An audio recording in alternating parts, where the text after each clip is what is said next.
Hello students, how are you. कैसे हैं आप लोग। आई होप कि आप लोग अच्छे होंगे और अपनी पढ़ाई अच्छे से कर रहे होंगे। So let's talk about adding manure and fertilisers. पिछले वीडियो में मैंने 2 स्टेप तक पढ़ा था। Properties of soil and sowing के बारे में हमने पढ़ा था। अब नेक्स्ट है adding manure and fertiliser. Adding manure and fertiliser. The deficiency of plant nutrients or organic matter in the soil is made up by adding manure and fertilizer to the soil.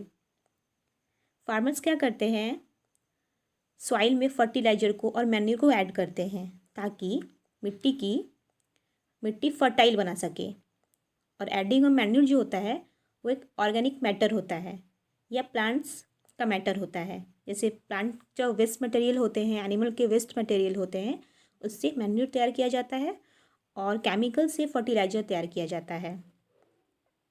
और farmers क्या करते हैं, soil में इन्हें add करते हैं। The substances which are added to the soil in the form of nutrients for the healthy growth of plants are called manure and fertiliser. ये plants के ग्रोथ के लिए बहुत अच्छे होते हैं। फर्टिलाइज़र एंड मैन्यूर को ऐड करने से प्लांट हेल्दी होते हैं और अच्छे से ग्रो करते हैं, क्योंकि मैन्यूर और फर्टिलाइज़र एक तरह का न्यूट्रिएंट्स है for the healthy growth of plants. अब जानेंगे मैन्यूर क्या होते हैं। Manure is a natural fertiliser. Manure जो होते हैं एक नेचुरल फर्टिलाइज़र होते हैं। A manure is a natural substances obtained by the decomposition of animal waste like cow dung, human waste and plant waste। जो मैन्यूर होते हैं वो नेचुरल फर्टिलाइज़र होते हैं। नेचर के थ्रू इसे हम बना सकते हैं, नेचर के थ्रू हम इसे ऑब्टेन कर सकते हैं। और ये इसे कौन डिकम्पोज करता है, मतलब जैसे एनिमल वेस्ट जो होते हैं, जैसे कि काउ डंग होते हैं, ठीक है, ह्यूमन वेस्ट होते हैं, प्लांट वेस्ट होते हैं। प्लांट वेस्ट मीन्स टूटी हुई पत्ती, सूखी हुई पत्ती, ये सब क्या सड़ जाते हैं, किसके थ्रू, कुछ बैक्टीरियाज होते हैं, बैक्टीरिया के थ्रू ये डिकम्पोज हो जाते हैं। यानी कुछ बैक्टीरिया इन सभी चीज़ों को डिकम्पोज कर देते हैं, ठीक है। यही होते हैं manure. Which supplies essential element and humus to the soil and makes it more fertile. और ये क्या करते हैं, इसमें बहुत सारे एलिमेंट्स मिले होते हैं, ठीक है, और इससे ह्यूमस भी तैयार होता है सॉइल में। और ये मिट्टी के लिए ये मिट्टी को बहुत ज़्यादा फर्टाइल बनाते हैं, मिट्टी को बहुत ज़्यादा उपजाऊ बनाते हैं। यहाँ पे देखिए मैंने काउ डंग का फिगर दिया है, ये काउ डंग है और ये कुछ मिट्टी है जैसे कि अर्थवॉर्म, ये अर्थवॉर्म के थ्रू किया गया मैन्यूर है और ये काउ डंग है। और ये काउ डंग को कुछ बैक्टीरिया जो होते हैं सड़ा देते हैं, डिकम्पोज कर देते हैं। तो ये जो काउ डंग है इन्हें फार्मर यूज़ करते हैं मैन्यूर के रूप में। तो ये एक नेचुरल फर्टिलाइज़र है। देन नेक्स्ट फर्टिलाइज़र के बारे में जानेंगे।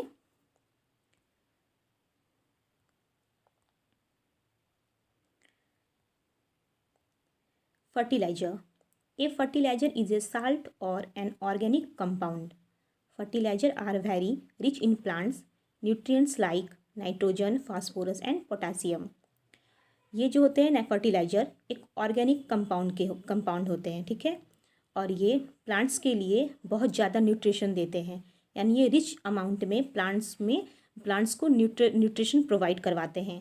लाइक नाइट्रोजन, फास्फोरस, पोटासियम एक तरह का फर्टिलाइज़र है, इसे फर्टिलाइज़र तैयार किया जाता है। A fertiliser does not provide any humus to the soil.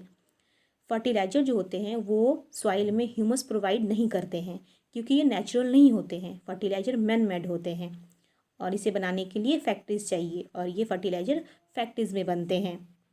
Being soluble in water, a fertiliser is readily absorb by the plant. ये जो फर्टिलाइज़र होते हैं ये वाटर में सॉल्युबल होते हैं, वाटर में अच्छे से घुल जाते हैं और ये प्लांट में अच्छे से एब्जॉर्ब हो जाते हैं। अगर सॉइल में मिलाया जाए फर्टिलाइज़र को तो जो सॉइल में प्लांट लगाते हैं वो प्लांट्स के जो रूट होते हैं वो अच्छे से फर्टिलाइज़र को एब्जॉर्ब कर लेते हैं। Fertilisers are prepared in factories और इसे फैक्ट्रीज में तैयार किया जाता है। Examples urea, ammonium sulphate, super phosphate, potash, nitrogen, phosphorus, potassium, ये कुछ एग्जाम्पल्स हैं फर्टिलाइजर्स के, ठीक है। और ये सारे केमिकल बेस्ड होते हैं, केमिकल से तैयार किए जाते हैं।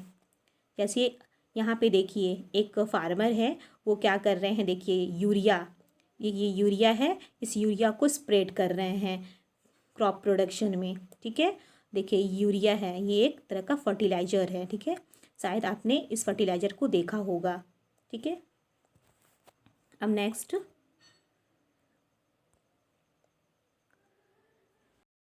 ये कुछ टर्म है क्रॉप रोटेशन। ये क्रॉप रोटेशन क्या होते हैं, ठीक है। तो इससे ये पता चलता है कि क्रॉप को रोटेट करना, ठीक है, बदलना, रोटेट करना। तो the practice in which different types of crops, leguminous crops and non-leguminous crops are grown alternately in the same field or soil is called crop rotation। जैसे कि लिगुमिनस क्रॉप और नॉन लिगुमिनस क्रॉप के बारे में मैं बताती हूँ कि लिगुमिनस क्रॉप जो होते हैं इसमें ऐसे क्रॉप्स इंक्लूड हैं जैसे कि दाल वाले प्लांट्स, जैसे पल्सेस प्लांट्स जो होते हैं वो उसमें लिगुमिनस क्रॉप एडेड हैं। And non leguminous crop like wheat, rice, ये सब नॉन लिगुमिनस क्रॉप होते हैं, ठीक है। तो एक ही फील्ड में, जैसे कि ये एक ही फील्ड है, देखिए एक ही फील्ड है और एक ही फील्ड में अलग अलग तरह के प्लांट्स लगाए गए हैं, ऑल्टरनेटली तरीके से प्लांट लगाए गए हैं। मतलब फील्ड एक ही है, बस प्लांट्स को अलग अलग लगाए हैं, मिट्टी वही है, बस उसको ऑल्टरनेट कर दिया गया है। अलग अलग तरह के प्लांट्स आपको यहाँ दिख रहे होंगे, अलग अलग तरह के प्लांट्स यहाँ पर आपको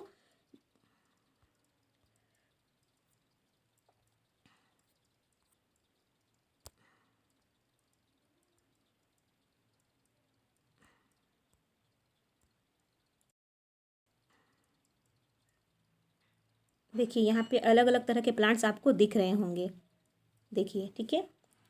in the crop rotation the cereals crop like wheat, maize and millet are grown at alternately with leguminous crop like pulses, peas, beans, groundnut and clover etc. in the same field।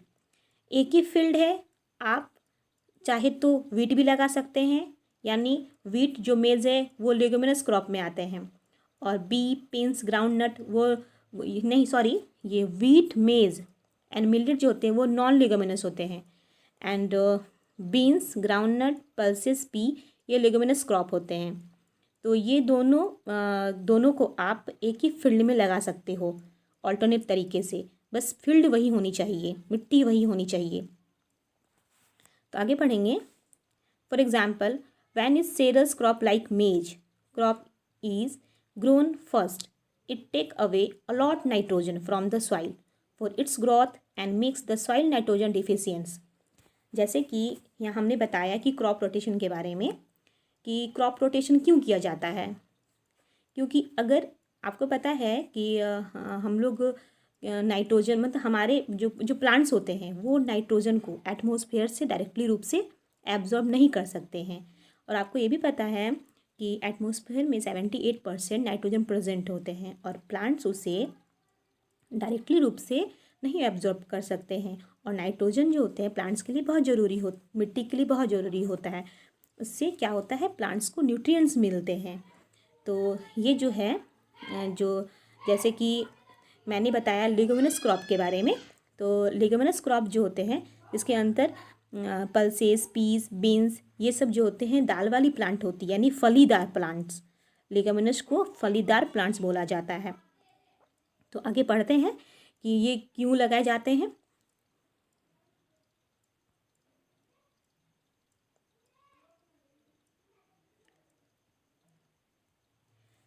And next, when the leguminous crop like pulses or groundnut is grown in the same field, then the leguminous crop with its nitrogen fixing bacteria enriches the soil with nitrogen compounds and increase in its fertility। Leguminous crop जो होते हैं like pulses plant जो होते हैं उनके root में एक bacteria present होते हैं और वो बैक्टीरिया क्या करते हैं, नाइट्रोजन का फिक्सेशन करते हैं। एटमॉस्फेयर में जो नाइट्रोजन होते हैं तो वो बैक्टीरिया उस एटमॉस्फेरिक नाइट्रोजन को सॉइल में मिलाते हैं और उसे हम लोग नाइट्रोजन फिक्सेशन के नाम से जानते हैं। यानी कि वो नाइट्रोजन को चेंज कर देते हैं, नाइट्रेट में चेंज कर देते हैं। इससे क्या होता है, मिट्टी को नाइट्रोजन मिल जाती है और जब भी हम प्लांट लगाते हैं तो उससे प्लांट्स को भी नाइट्रोजन मिल जाएगी। तो उस बैक्टीरिया का नाम आगे पढ़ेंगे हम लोग। और ये जो बैक्टीरिया अगर नाइट्रोजन सॉइल में प्रेजेंट होंगे तो जो मिट्टी है वो ज़्यादा फर्टाइल हो जाएगा, मिट्टी ज़्यादा उपजाऊ हो जाएगा और उस मिट्टी में अगर हम प्लांट्स लगाते हैं तो प्लांट अच्छे से ग्रो करेंगे क्योंकि प्लांट्स को न्यूट्रिएंट्स मिल रहा है। कुछ नोट में मैंने बताया है, in this previous classes you have learned about rhizobium bacteria. आपने प्रीवियस क्लास में शायद पढ़ा होगा, लर्न किया होगा कि एक राइजोबियम बैक्टीरिया है जो नाइट्रोजन फिक्सिंग बैक्टीरिया कहलाता है। These are present in the nodules of root of leguminous plants, they fix atmospheric nitrogen. और ये जो राइजोबियम बैक्टीरिया होते हैं वो नाइट्रोजन फिक्सिंग बैक्टीरिया कहलाते हैं, यानी कि ये नाइट्रोजन को फिक्स करते हैं डायरेक्ट एटमॉस्फेयर से और ये क्या करते हैं, उस नाइट्रोजन को दूसरे कंपाउंड में चेंज करके मिट्टी में क्या करते हैं, मिट्टी में डाल देते हैं, मिट्टी में मिला देते हैं, जिससे मिट्टी ज़्यादा फर्टाइल हो जाता है और मोर फर्टाइल हो जाता है। ठीक है, तो देखिए यहाँ पे ये फलीदार प्लांट से यानी ये लेगुमिनस क्रॉप का रूट है। तो शायद मैंने दिखाया यहाँ पे, ये जो इंडिकेट किया है राइजोबियम, ये सब बैक्टीरिया हैं। ठीक है, तो देखिए ये रूट के नोड्स में नोड्यूल्स, यानी ये सब जो नोड होते हैं बीच में जो हमने दिखाया राउंड ये सब नोड है। इसी नोड में ये बैक्टीरिया प्रेजेंट होते हैं और ये क्या करते हैं, नाइट्रोजन का फिक्सेशन करते हैं एटमॉस्फेयर से, क्योंकि आपको पता है कि प्लांट्स डायरेक्ट एटमॉस्फेयर से नाइट्रोजन को नहीं ले सकते हैं, तो यही बैक्टीरिया हेल्प करते हैं। ठीक है, देखिए ये भी एक प्लांट है, ये एक ओरिजिनल प्लांट है। देखिए ये रूट है, ये सब नोड्यूल है और इसी नोड्यूल के अंदर बैक्टीरिया प्रेजेंट होते हैं और नाइट्रोजन का फिक्सेशन करते हैं। ठीक है, अब नेक्स्ट है,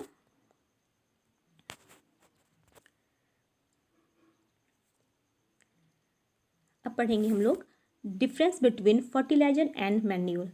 फर्टिलाइजर और मैन्योर में क्या डिफ्रेंसिएशन होते हैं, ये दोनों एक दूसरे से कैसे अलग हैं।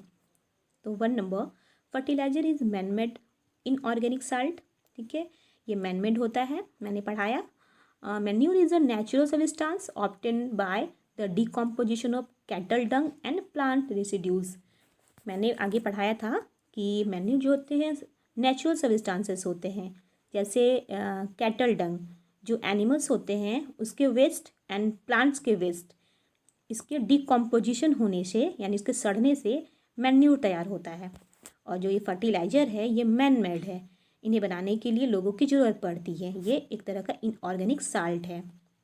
Fertiliser is prepared in factories, as you know that manure can be prepared in the field. और इस मैन्योर को बनाने के लिए ये फील्ड में तैयार किए जाते हैं। काउ डंग को या प्लांट्स के वेस्ट को एक फील्ड में रख करके उसे सड़ाया जाता है ताकि वो खाद बन पाए, मैन्योर बन पाए। ठीक है, ये एक तरह से केमिकल है, ये एक नेचुरल है। Fertiliser does not provide any humus to the soil. Fertiliser humus, soil में ह्यूमस को नहीं प्रोवाइड करते हैं क्योंकि ह्यूमस मैन्योर के थ्रू बनता है, फर्टिलाइजर के थ्रू नहीं बनता। Fertilisers are very rich in plants nutrients like nitrogen, phosphorus and potassium. और फर्टिलाइजर जो होता है रिच अमाउंट में प्लांट्स के न्यूट्रिशन के लिए ज़रूरी होता है, जैसे कि ये सब फर्टिलाइजर का नाम है। ठीक है, और जो मैन्योर होते हैं relatively less rich in plant nutrition. अगर दोनों में कंपैरिजन किया जाए तो ये रिच अमाउंट में प्लांट्स के लिए न्यूट्रिशन प्रोवाइड करते हैं और जो मैन्योर होते हैं वो लेस अमाउंट में प्लांट्स के लिए न्यूट्रिशन प्रोवाइड करवाते हैं। बस दोनों में ये अंतर है। बट एक बात और आप जान लें, अगर फार्मर्स ये केमिकल फर्टिलाइज़र का यूज़ ओवरडोज में करेंगे तो ये प्लांट्स के लिए हार्म होगा, इससे प्लांट्स मर भी सकते हैं। नेक्स्ट,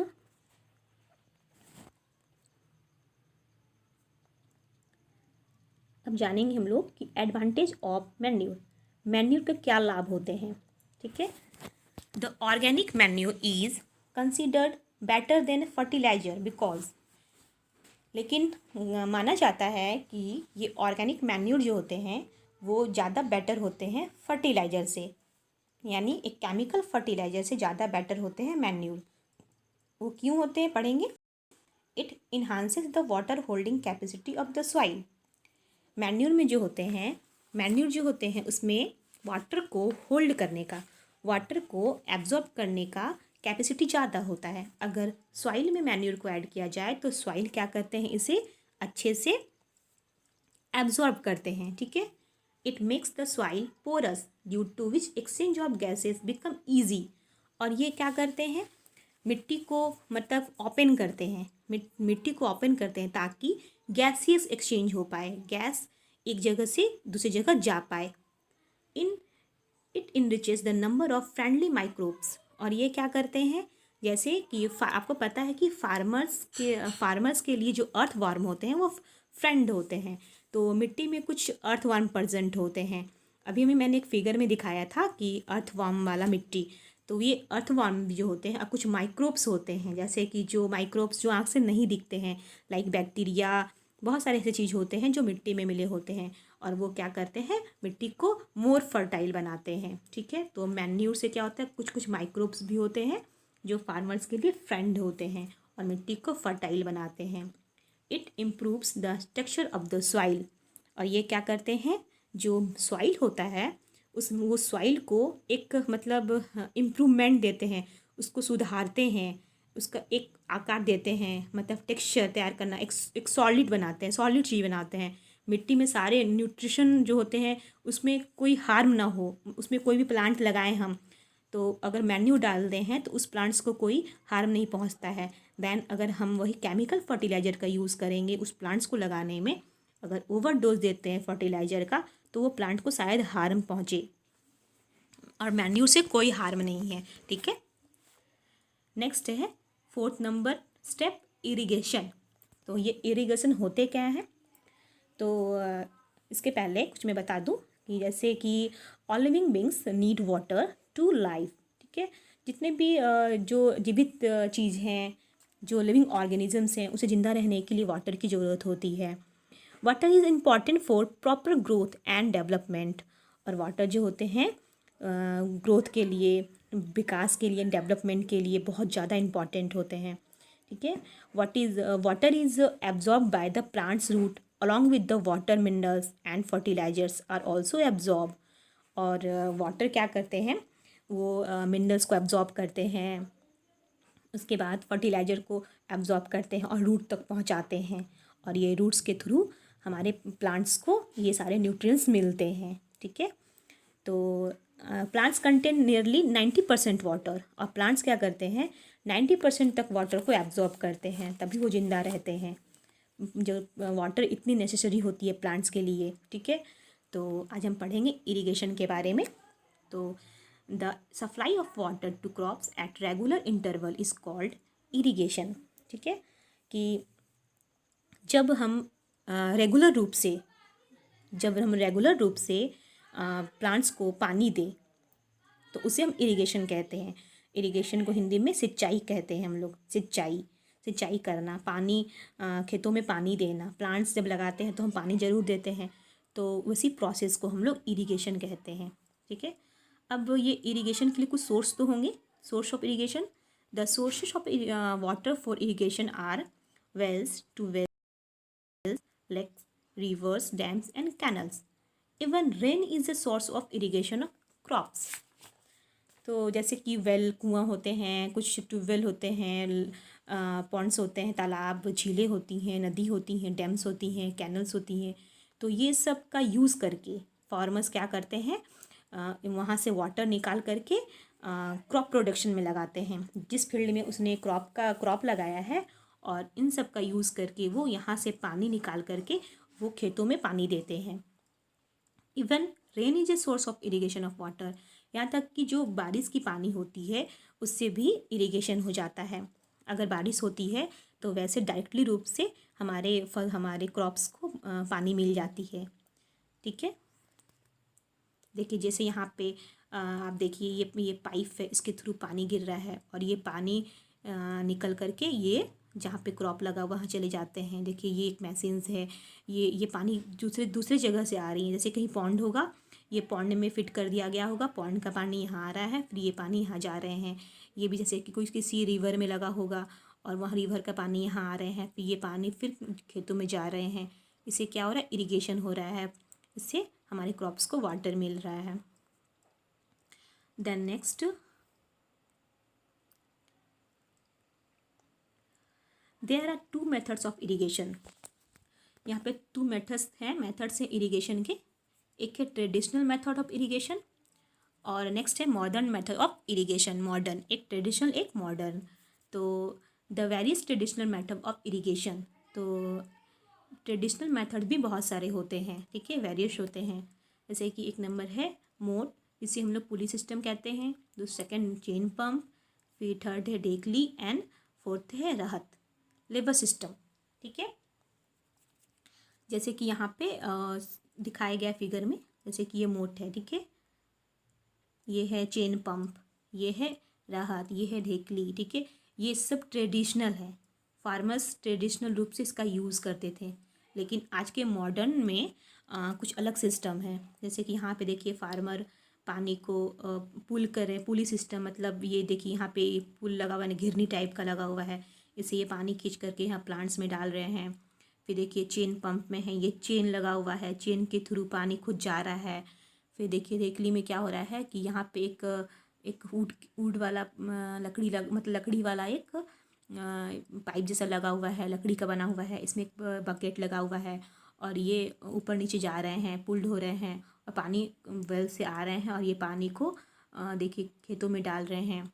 फिर ये है देखिए ट्रेडिशनल मेथड में क्या होता है कि फार्मर्स क्या करते हैं, कैटल्स या ह्यूमन लेबर का भी यूज़ करते हैं, ठीक है, इस मेथड्स में।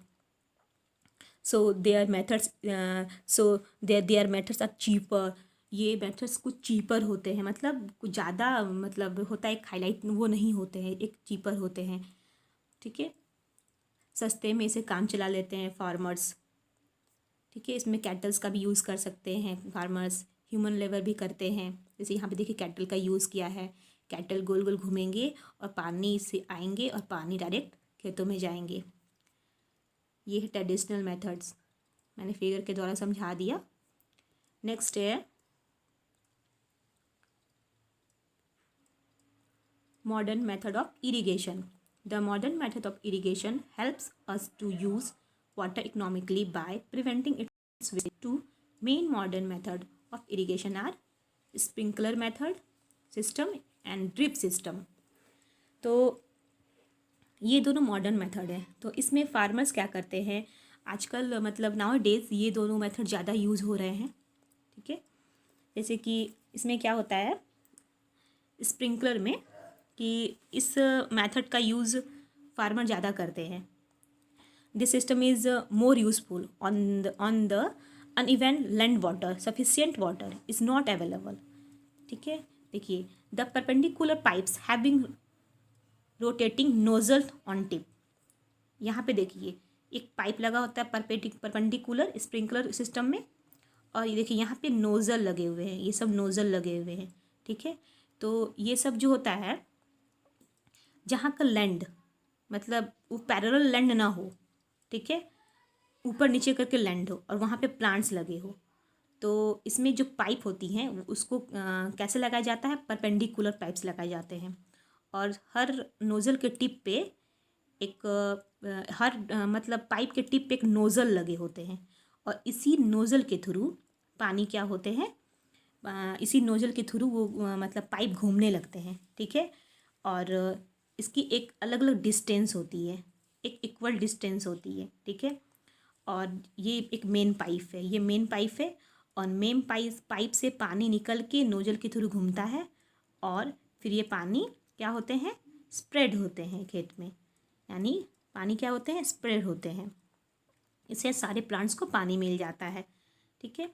और ये जो है खासकर मतलब जैसे आप देखे होंगे कि बारिश का पानी होता है जैसे स्प्रेड होने लगता है एक फुहारा की तरह, जस्ट लाइक वो वैसा ही है। अगर पानी स्प्रेड होगा तो लगेगा कि फुहारे हो रहे हैं, ठीक है। और ये जो स्प्रिंकलर मेथड है, ये सिस्टम जो है, ये सैंडी सॉइल के लिए ज़्यादा यूज़ होता है। सैंडी सॉइल में अगर जो प्लांट्स लगे होते हैं इसमें ये ज़्यादा यूज़ होता है, ठीक है। अब नेक्स्ट है ड्रिप सिस्टम। ये ड्रिप सिस्टम है, तो इसमें भी जो होता है, in this system the water fall drop by drop directly near the root, so it is called drip system. इसमें क्या होता है कि जो वाटर होते हैं वो बूंद बूंद करके प्लांट्स के रूट में गिरते हैं। ये बूंद बूंद करके प्लांट्स के रूट में गिरते हैं। इसे क्या कहते हैं हम लोग? Drip system. जैसे कि it is the best technique for watering fruits plants, gardens and trees.